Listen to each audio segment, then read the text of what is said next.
کہ کسی گاؤں میں ایک کسان رہتا تھا۔ وہ بہت مہربان تھا۔ ایک دن وہ اپنے کھیتوں میں کام کرنے جا رہا تھا۔ کھیتوں کے راستے میں ایک کنواں پڑتا تھا۔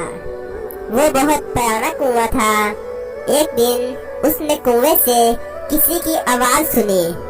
کوئی مدد کے لیے پکار رہا تھا۔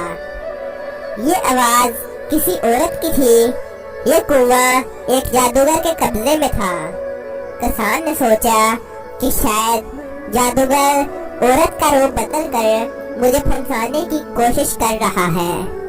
جب یہ آواز مسلسل 3 دن تک آتی رہی تو کسان نے ایک دن کنویں میں جا کر دیکھا تو یہ ایک خوبصورت پری تھی جو زنجیروں میں جکڑی ہوئی تھی۔ اس پری نے کسان سے کہا کہ تم میری مدد کرو اور جب تک میں ان زنجیروں میں جکڑی رہوں گی تب تک میرا کوئی جادو نہیں چل سکتا۔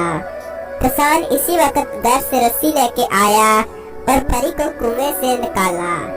جب پری کنویں سے نکلی تو اس نے اپنی جادو کی چھڑی سے کنویں کو آگ لگا دی اور کنویں کے ساتھ جادوگر بھی مر گیا۔ پری نے کسان کا شکریہ ادا کیا اور کہا کہ جب کبھی میری ضرورت پڑے تو مجھے بلا لینا۔ پری نے کسان کو ایک انگوٹھی دی اور کہا کہ جب تم مجھے بلانا چاہو تو یہ انگوٹھی اپنے ہاتھ میں پہن لینا، میں فوراً وہاں آ جاؤں گی۔ اس کے بعد پری وہاں سے چلی گئی اور کسان اپنے گھر چلا گیا۔ ایک دن کسان کے کھیتوں میں ایک خوفناک بھیڑیا آ گیا۔ وہ کسان کو کھانے کے لیے اس کے پاس آنے لگا۔